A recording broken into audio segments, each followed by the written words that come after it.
Welcome back, everyone, to another episode of ShiftED podcast. We are been having some great conversations lately, and today I am holding no punches. I have Gabriel Rshaid in from Argentina, who is the director and the co-founder of the Learner Space and also the Global School, which are two amazing projects, what we'll get into. And he's also an author, a lecturer, speaker, writer, you name it, ed tech. Gabriel has his hands in somewhere in there, which is great. So Gabriel, thanks so much for joining me today. Thanks for having me. A great pleasure. Thanks for the invitation. Yeah, no, this has been great. I'm really happy to have you on because I've been doing a bit of deep diving around what you do and how you've been doing it, and it's really fascinating. I want to talk about your global school for sure. Before we start, though, Gabriel, I'd love to just kind of touch base on what have been some of your big moments in your career that have kind of brought you to where you are today, with you're with the global school and the learner space, and the AI. You seem to be like really into it. We actually, some colleagues joined one of your webinars when you were looking at the chatbot creation. What were some of those tipping points for you in your career that have brought you here today with us? That's a really interesting question. I never really thought about that in that way, but I started off as you would say a conventional teacher, dotting the I's and crossing the T's and doing what needed to be done and trying to prepare my students for the various requirements of the different schools that I worked at. And then I kind of progressed almost naturally into intermediate leadership positions. Then, like many people I had, without really knowing what I was getting myself into, I had an opportunity to go into leadership in terms of becoming first the head of a sector at the school and then an overall head. And then, of course, my perspective shifted because the responsibility changed. And at some point in the first school that I was the head of,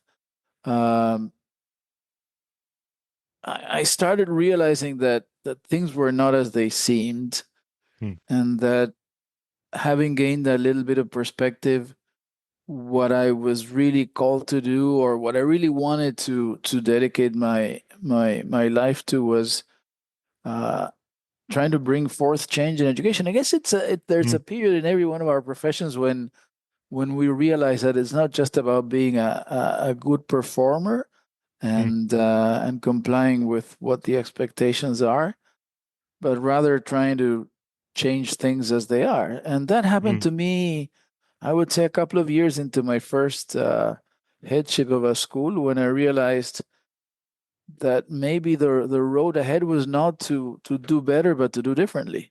And because I've always had a passion for technology, ed tech was the natural field into which I channeled my energies, and I always saw it as a catalyst for educational change. And now that AI came, is like, wow, this has been they handed me a blank check. I believe that beyond all the ethical implications and the doubts and the risks that are truly there, it has the potential to truly revolutionize learning. That's why I jumped wholeheartedly into trying to utilize AI for improving schools. I don't know if that's a good answer, but that's what comes up. No, totally. And it kind of leads me to this first question with you, Gabriel. When we had ed tech that first started coming in, we had one-on-one programs, we had iPads in schools, we had smart boards, like all of this tech flew into schools. Why did it have so little effect, in your opinion? That it seems like our educational system is such a slow changing creature. And you would think at a tipping point like that, when all of this tech was starting to come in, that there would be a shift that would naturally happen. And it seemed to not occur. Do you have any reflections on that? Yeah, that's something that I've thought about long and hard. And I think that has to do with that we were never able to reconstruct a narrative that changed our sense of purpose as teachers. In that as you mentioned, Chris, we've always used these tools to enhance teaching when they were really apt for enhancing learning and changing. You know, we always talk about teaching and learning. The locus of that should be a lot more shifted towards learning than teaching. And Right.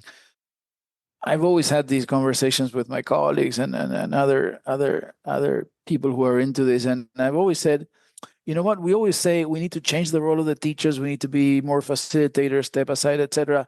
What we truly need to do is to rekindle our sense of purpose. If we always think of ourselves as the ones who are essential to facilitate learning and indispensable to give learning, and we derive meaning from that, we're Mm, never going to use technology to truly outsource the learning into the students, which is what we should have done.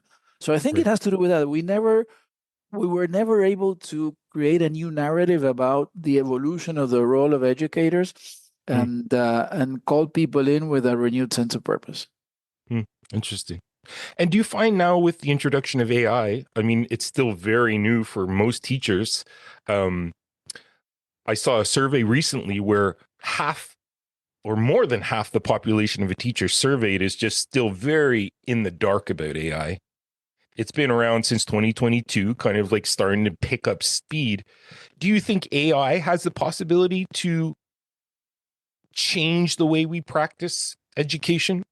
Yeah, absolutely. I mean, of course, there are deep philosophical discussions and issues and arguments whether, is it a good thing? Would it impact society positively? Even as much as a technophile as I am, I Mm, see the inherent risks in terms of job losses and how many of the automated processes will be outsourced to an AI, et cetera. I see that. mm, mm, I even, I don't think it will dehumanize us, but that's a different discussion. But even if you transcend all of that, the you can say, you might not agree with that AI may be beneficial to the world. Just use it to do what you're doing and doing it better. Like mm, if you're into project-based learning, you can create better projects. If you are into, mathematics, teaching mathematics, you can connect mathematics with real life with great ease. If you're teaching elementary school, you can role play historical characters and have your students interact with the AI and trying to see what the outcome of history would have been. If mm, you're in elementary, in kindergarten, you can again create fictional characters that allow children to kind of extend their imagination. There are infinite things that we can do better without changing anything of what we do. I hope we change mm. what we do. I hope we change our practice. That's Right, badly needed. But even if we disregard the deeper philosophical discussion, just use AI to do what you're doing better. That has a potential right. to vastly improve teaching and learning. Absolutely. I totally agree with you. I think too, as a teacher assistant, kind of what you're alluding to is that it does save us time, which we could focus more on the kids and Mm-hmm, their mm-hmm, development in those conversations and mm-hmm, that mm-hmm. participation, that active participation. Yeah. Um, I guess, what do you think the main hang up is right now about AI? I know teachers really kind of have this idea that it will cause kids to cheat more, or Mm-hmm, mm-hmm, or plagiarize more, or hand in stuff that's not authentically theirs. mm-hmm, mm-hmm. How would teachers have to adjust to AI so that Mm-hmm. they don't have to worry about that, because it tends Okay. to be a preoccupation of the negative stuff, whereas they're not seeing all this great, amazing, positive stuff that can happen out of it. How do we start shifting that mindset a little bit? Yeah. Again, objectively, it's become a development. Young Sao, who's a friend of mine, a very well-known author, he calls these evolutionary hangovers. Like Mm, we mm, can't possibly adapt to a change of this magnitude, which radically disrupts and brings into question 99% of what we do in schools. A technological disruption occurred almost from one day to another that allowed students to complete, again, an overwhelming majority of all school assignments without having to learn. That's a, mm. that's a harsh reality, Yeah. and nothing we say or do, no narrative, nothing that we can do will overcome the fact that again, almost everything that is asked for, or for students to do in school can be done by an AI. So we need Mm, to first accept that no matter what we do, Mm. The kind of transformation that we need is so profound that it can't happen overnight, and this has far surpassed our capacity to adapt in terms of ourselves as a collective of educators. Mm. Um, Clearly, Mm. the road ahead would be for, again, this kind of catches us at a time in which education is at a crossroads in terms of defining its own self of identity. We were talking about the individual sense of purpose. What Right. is education about? So it doesn't find us in a good spot in terms of renewing our perspective, because Mm. we are a transition generation that is moving from standardized assessment, international examinations, fixed standard, etc., to multiple intelligences, student-centered learning, understanding that not all kids are learn the same, etc. And Mm. this is like the perfect storm to brew up all that was in the mix and that we didn't make a lot of sense of. Clearly, Mm. the road ahead is we need to discern at each age level and for each of the subjects how to use AI to extend cognitive development and not hinder it. The real risk is Mm. not cheating. Everybody says academic integrity, which is Right. a fancy way of saying that students are cheating. Right. The Right. real risk is that over reliance on AI Mm. at a cognitive developmental phase may hinder cognitive development. I'll give you an example, which is one that I always used to cite as a clear example. Like in the last year of school, whatever it is, the senior year in the US or 12th grade or whatever you call it in different systems in the world, Mm. we teach mathematics and we teach calculus. Calculus is kind of the epitome of the abstract development of mental skills for students, and it helps you develop certain patterns of Mm. logical reasoning and abstract thinking. So when you're faced with a problem where you have to read the problem, comprehend, construct a mathematical model, assign an equation, and then solve that equation through an integral or a derivative, it is kind of the highest expression of abstract thinking and mathematical modeling that you can have in school. That's Right. why we teach it. Mm. Now, Mm. in the old days before AI, you were faced with a problem and you're like, oh, I don't know this. Okay, I'll go take a walk, take a cup of coffee, come back and read it. And eventually, through an iterative process of mental breakdown, you gradually form those neural connections that allow you to do that. Now you Mm. can outsource it to ChatGPT. You're going to say, Mm. oh, this is too hard. ChatGPT is going to explain it to you, and you're going to have the illusion that you developed the skill, which you didn't. Mm. So that's the real risk. Mm. How do we Interesting. establish, on the one hand, the risks of over reliance by mapping out cognitive development and contrasting it with the developmental phase? And instead of that, how can we extend that cognitively so that AI, for example, can be used for mathematical model? I'll give you just a very quick Mm-hmm. example.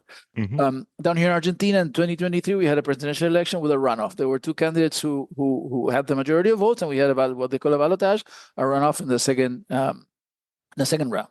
Mm-hmm. So the leading candidate had something like 8 or 9 points over the second candidate, and everybody said, "Oh, he's going to win because he almost had the number of votes that they needed for winning in the first round." Mm. With a group of students in the senior class of a school, we ran a mathematical simulation through, in this case, ChatGPT, where we modeled optimistic and pessimistic scenarios of how the other candidates' votes would be assigned to the leading two candidates based on their ideological preferences. Mm. So we said, okay, for example, a candidate that was very close philosophically to one candidate, we said, okay, pessimistic is 60%, optimistic is 90%, because they were very, very similar. So we Mm-hmm. ran through all of those scenarios, and we knew that the candidate who had ranked second in the election was going to win. There was no way that the other candidate could win. In no scenario could the other candidate win. I was saying to my friend, "Hey, this guy's going to win," and they said, "Oh no, he lost the first round." I said, "Listen, we ran it through the mathematical scenarios, and there is no way that he's going to lose," and that happened. Mm. So that's an example of where, That's by cool. constructing a model and thinking out, having the AI run a simulation, which you cannot do, and running through all these scenarios, the students there were able to extend their cognitive development. Mm. That's so cool. I love that. And like, what a real life experience, right? Like something that they might do again down the road. It's like, it's concrete, yet you're struggling kind of with the models to see, is this hypothesis going to see through? You said something also, Gabriel, that I really liked, is that AI can take care of a lot of the stuff that we do in traditional schools. Like, so we're teaching traditionally content exams, very summative. Yet AI tools now are at the verge of replacing all of that stuff. Yet we're still heading in that. So let's bring it to your school, because I just find it so fascinating. So in the global school, how do you leverage AI with your teachers so that you're shifting that practice away from something that a machine's going to eventually do way better? um, Yet kids are still, becoming learners and seeing learning as a lifetime feat, or something Yeah. they're going to be doing their whole lives. How do you lead your teachers in that direction, away from this kind of, rote industrial model that we've had for so many decades, Yeah, centuries to almost. start with, let me say that we're not getting it perfect. Obviously, we're Sure. doing our best. No, Right. um, Right. we were like our school. The advantage of starting, we started our school 7 years ago. So the advantages of starting a new school is that you can do things right from the beginning, and you don't have to straighten them out. Mm, Um, as we tell people here, we didn't invent anything. When you think of a school that fosters autonomous learning, global projects, project-based learning, creativity, technology, critical thinking, etc., we're just doing what needs to be done. This is not innovation. This is what mm, should be done. mhm, So we don't have such an emphasis on sit down, closed book written tests, or any of the more traditional forms of learning and assessment, which helps us in this case. The the the sudden advent of AI is not such a major disruptor for us, because our teaching and learning is sorry it's okay. is more attuned to the introduction of AI. What we do Mhm, with the teachers is we try to map out different projects to get the teachers excited. To start with, let me say, we mm, openly talk about AI. So we mm, talk to our students about AI, right. and we tell them, listen, if you use, there are certain skills that you need to learn. Obviously, this is there's more emphasis on this as from middle school onwards, but even in upper elementary, like in fourth, fifth, and sixth grade, we talk to them about AI, and we say, hey, don't use it for this. We're going to use it for something else. If Mm, we talk openly about it, we kind of demystify the whole thing, and we take away a lot of the secrecy that is associated with AI and the surreptitious use to solve school assignments. right. We don't place such a heavy emphasis on the numeric grades and on the results, which again is we. What I tell people all the time is you have to avoid high pressure situations, especially in the high school. So Mhm, if you have a kid who has to comply with, your internal assessment, has a test tomorrow, has to do a report, and has to do a couple of other things, and it's 2 a.m., they will use AI. They will use AI yeah. Right. because time management, avoid high pressure situations. But Mm, going back to what I was saying, we are mm, trying to create again projects that are cool for teachers. We are trying to use now. We're starting to use the advanced voice and camera avatars for elementary. Like we have a tablet, and we say teachers are creating like special characters for their class. If they're studying history, mm, they say, okay, you need to act like a certain historical figure, and our kids are going to interview you. And for example, we did a project last year where there's an episode in Argentine history when one of the founding fathers came back from his exile in Europe, and he mm, stayed in Uruguay, and he said, "No, this is a mess. I'm going to go back to Europe." And he went back to Europe. He didn't disembark in Buenos Aires to try to fix the situation. So we said, "Okay, your mm, assignment." We created that character that was in typing, because the advanced voice system wasn't available yet. And we said, "Okay, your assignment is to convince this historical figure that instead of going back to Europe because the Buenos Aires is a mess, you have to convince him to stay."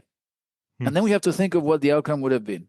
So Wow. their presentation, they had to create a presentation to say, hey, instead of jumping ship and going back to Europe, you have to stay here. And this is Mm, the reason why your influence could be so good, etc. We're trying to do mm, that. Of course, we don't always get it mm. right, but Sure. we're Sure. trying to use AI in ways that are exciting and interesting. Right. Right. And how do you lead teachers into that unknown? Because teachers are very um they like helping, they like supporting students, you know, they like planning so that things are thought out. And like, with this massive change that's happening, how do you lead those that are hesitant to jump in? Like, what are your leadership structures that support those kind of reluctant teachers? Yeah, to be honest with you, I'm a big advocate, so people know me, and they kind of don't have an option here. So it's like, yeah, it's not on. But when I work with leaders in schools, I tell them you have to model. You have to Mm, be a model. You have to play yourself. You have to be, model what they call confident uncertainty. Like, yeah, this mm, is fun. This is exciting. Let's play around. Use it in your meetings. Like, do the cool stuff. Show them how the camera can interact with them, and that they can summarize their meetings. They can use it and play around with it, and have. Yeah, I mm, think the only way to start with, some teachers you're never going to reach. Some people, right. no matter what you do, you're never going to reach them, because unfortunately, some people are past the point where they want to learn anymore, and that doesn't only apply to AI. Mm, So mm, I always tell them, don't waste your efforts on those who have already given up, unfortunately, and who are right. ensconced in their ego construction of being the sage on stage. They might have value. Schools can be diverse environments. Let them do what they do. Right. But in Right. in all other respects, I would say model a playful behavior. Mm, Be excited about it. Play around with it. Even I always tell them, listen, even if it doesn't have a direct link to what you do in school, show them the cool stuff. Create a mm, video. Create a fun video. yeah. Do voice cloning. That kind of thing. I think that's the way to lead the way. Yeah, no, I love it. I love it. It's really I love that idea. And for your like when you're in your motto that you have, play, discover, create, learn. Play is your first word, which I love. But I'm surprised at how little play these generations, Gen Z example, do. Um it seems like play is being forgotten as our kids are growing up and stuff. What do you mean by play, like in your motto of your school, um and what do you hope that play looks like in your school? Having fun, as simple as that. Mm, Like, we need to, what I was just saying, mm, we need to, it's a, like Picasso once said that it took him a lifetime to draw like a 10-year-old. And I think we need to take heart of that and say, we the adults, the older kids, we need to have fun while we learn. Like, right. it can be serious business and fun at the same time. It doesn't have to be solemn. Mm, For mm, us, play is having fun, being excited about learning, and we want to share in that. We do a lot of open classes. We bring families in. We can't mm, wait to let people know about what we're doing. It's about being excited. Yeah. yeah. It is exciting. Like your school seems exciting. Like I was browsing through the website and it just looks so fun. Like it's flexible seating and there's like different areas all over the place and Yeah. Yeah. projects happening. It's like Yeah. there's this vibrancy going on. Gabriel, what skills are you hoping to instill in your students at at the global school? What are the key skills that you find that they're going to need in such, we've always hear like we're teaching kids for an unknown future, right? So we're Mhm, giving mhm. them hopefully skills, but the content, I mean, like you said, I mean, they can find that stuff if they need it. Yeah. But what the skills is where I find that we're missing the boat, Yeah. and Yeah. getting kids ready for the things they're going to have to do. So, in your opinion, in your school, what are those skills that are paramount that you need to have the kids having before they leave the school? Yeah. For us, it's the missing C. They always say creativity, critical thinking, etc. The four C's.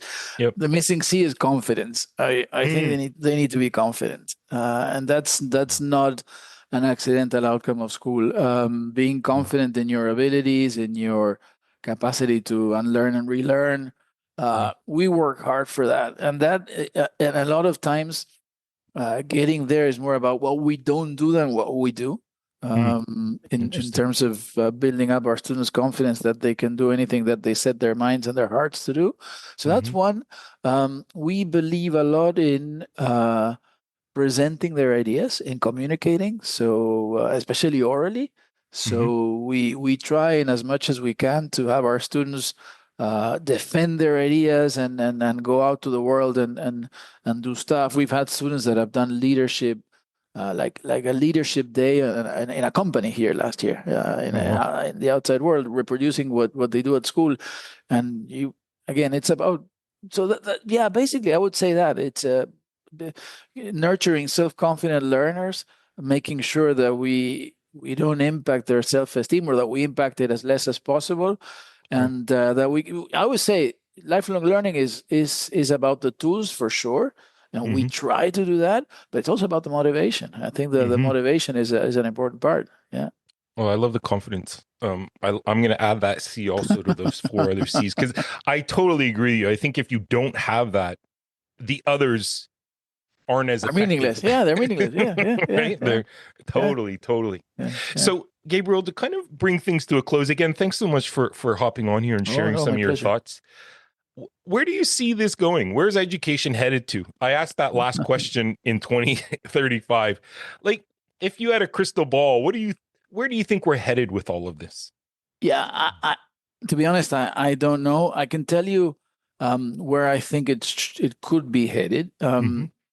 I've always been a chess player. I enjoy chess. I've played chess my entire life, and chess is a even though it's a kind of very reductive comparison to learning, it's a good way to think of what the future may look like, because in chess, I'd say for the last 15 years, the chess software that I have in my phone can beat the world champion. So all of us chess players have had our egos chopped down for many years, and knowing that the computer will beat us, and we live in a world where we know that we are not the smartest species that plays chess. Computers are a lot better than us.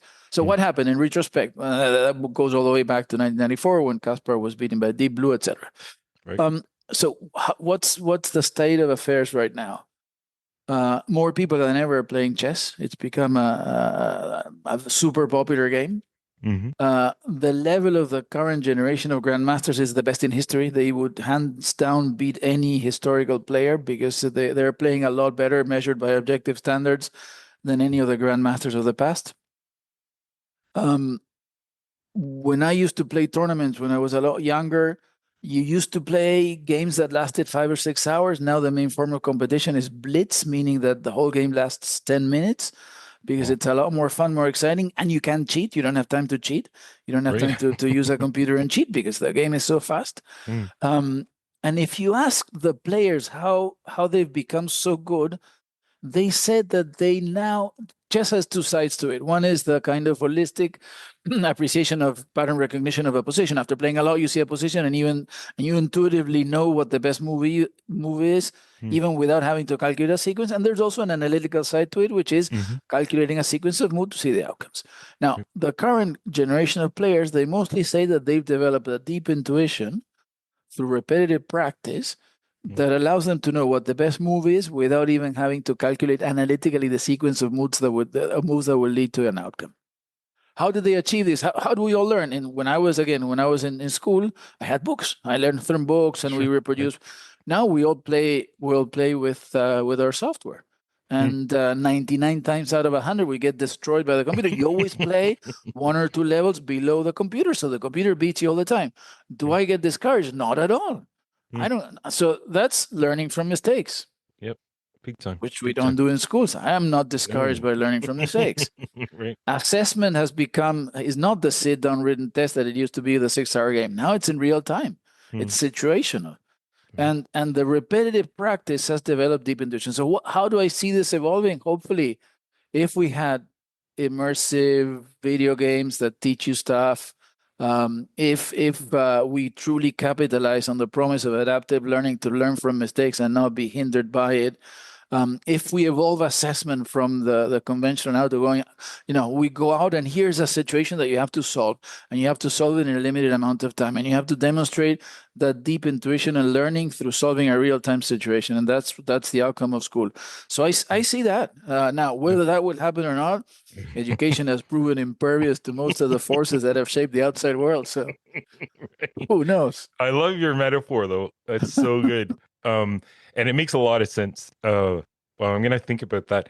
I mean, you've shared so many thoughts here, Gabriel. It's gonna take me some time to weed through them all, but I really do appreciate you taking some time and sharing these. It's been really fascinating, kind of getting to know you a little bit, preparing for this. But this conversation has been so cool. So thank you very much, Chris. I'm very, very, very grateful for the opportunity. Amazing. Well, you take care, and we'll talk soon. Okay. Thank you very much. Thank you.